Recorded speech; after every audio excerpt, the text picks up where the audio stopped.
I would like to talk about the anatomy of a chain today and where you place your hook when you're working into a foundation chain and why you would put it in a particular place or not put it in a particular place. I have this swatch here where I have worked double crochets into the foundation chain, and the first method that I use most often is by inserting my hook right above the bottom loop. That's right up here until we get to about here. And then another method would be to insert your hook into the top loop only. And then the third method would be inserting your hook on the back bump of the chain, and you end up with this nice little edge here that matches the top edge when you finish. So I want to explain that a little bit more closely, but you can see there's definitely a difference. Here's a nice tidy bottom edge. This one is not as neat and tidy. And then over here you have this where the bottom matches the top, okay? So when I have 3 more pieces here. And for the first method, where I'm going into the top chain only, I end up with lots of holes if I'm going to work around the chain, both sides. So on this one, I worked down one side and then I came down around the other side of the chain. If I am going into the bottom loop and then I work around my chain, I have less holes and it's much neater. If I work into the back bump of the chain, then I have no holes, and I have a very solid center there. I'm sorry, I'm having trouble getting that centered on my camera there. All right, so let me show you what I mean.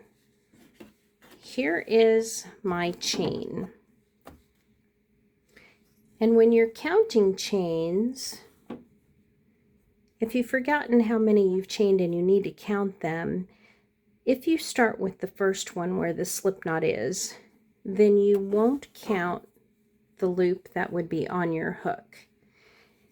If you don't count that first one, then you would count the one on your hook. So to make it easy, I just ignore the one that's on the hook and I begin counting here.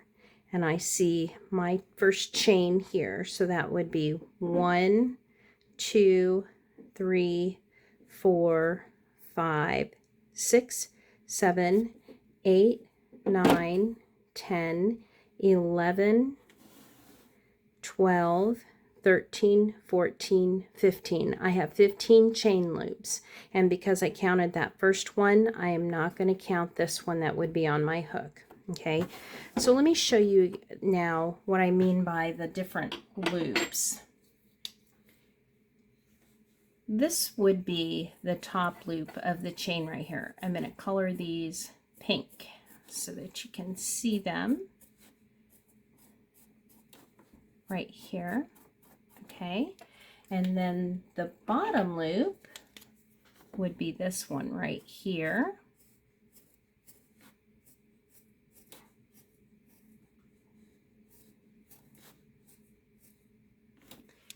And then if we take this chain and we flip it over, now if you rock it to the side like this and you look from this angle, you can see these back bumps here. And let me color those yellow.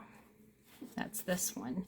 One chain consists of these 3 pieces for each one.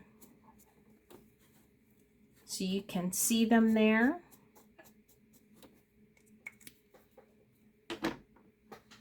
All right, so like we're looking at it again from the front. This would be inserting my hook into the top loop. This would be inserting my hook right above the bottom loop. And if you look this way, I have the top part of the loop and the back bump on my hook. And then if I rock it this way, you can see those bumps there, and I go from the front to the back. and then I would begin working, and then my bottom edge again would match my top edge. So let me show you what that looks like with some yarn. All right, so I'm using this giant hook with this worsted weight yarn just so that it's a little easier to see. I wouldn't normally use a hook this large with this yarn. All right, so here I have some of my chains, and you can see I have 1, 2, 3, 4, 5, 6, 7, 8. When I'm working a single crochet, I'm going to begin working in the second chain from the hook. So this would be the first one right here. This would be the second one. So I'm going to insert my hook right above that bottom loop. And again, most of the time, that's what I use. And when I insert my hook, I see that I have the other two pieces of the loop on my hook, and I yarn over, pull a loop back, yarn over, and finish the stitch. That's a single crochet. The next one, since this one right here is the one I just worked, this would be the next one right here.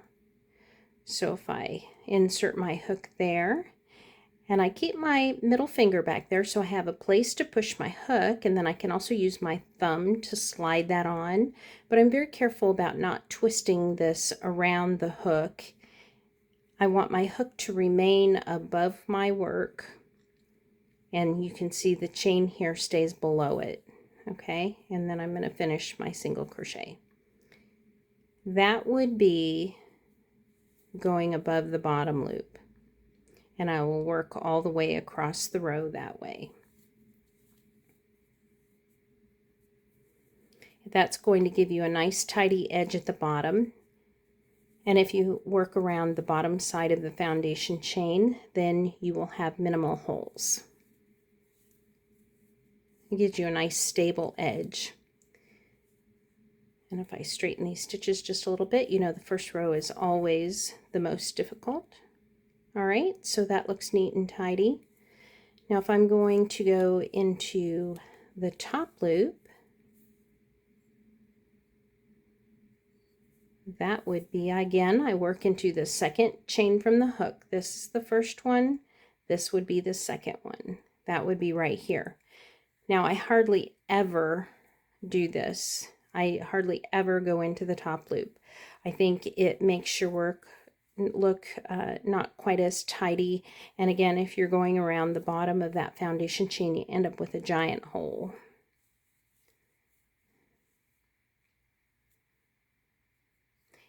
I used to do this for many years when I first started crocheting, and then I learned a better way, which would be above that bottom loop.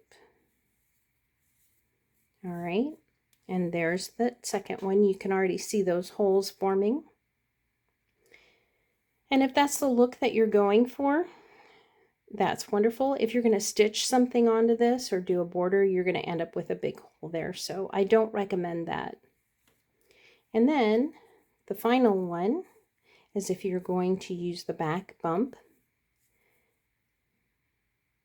Again, second chain from the hook, and I just turn it sideways and I can see that bump right there. And that is where I make my single crochets. And it's easier if you turn it sideways as opposed to this direction, because you're going to be inserting your hook from the front to the back anyway. And it makes it evident where you need to put your hook.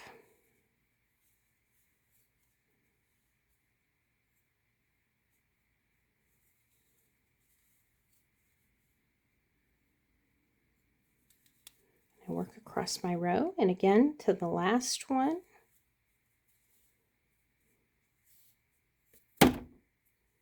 And there I have my single crochet, the bottom edge, and the top edge. And they look exactly alike.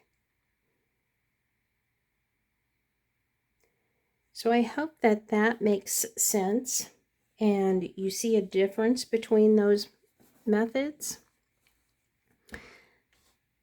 This one is the top loop, this one is the bottom loop, and then this would be the back bump.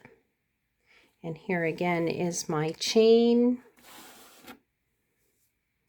So you can see the pink is the top loop, the blue is the bottom loop, and then the yellow is the back bump. I hope that was helpful in knowing where to put your hook and why.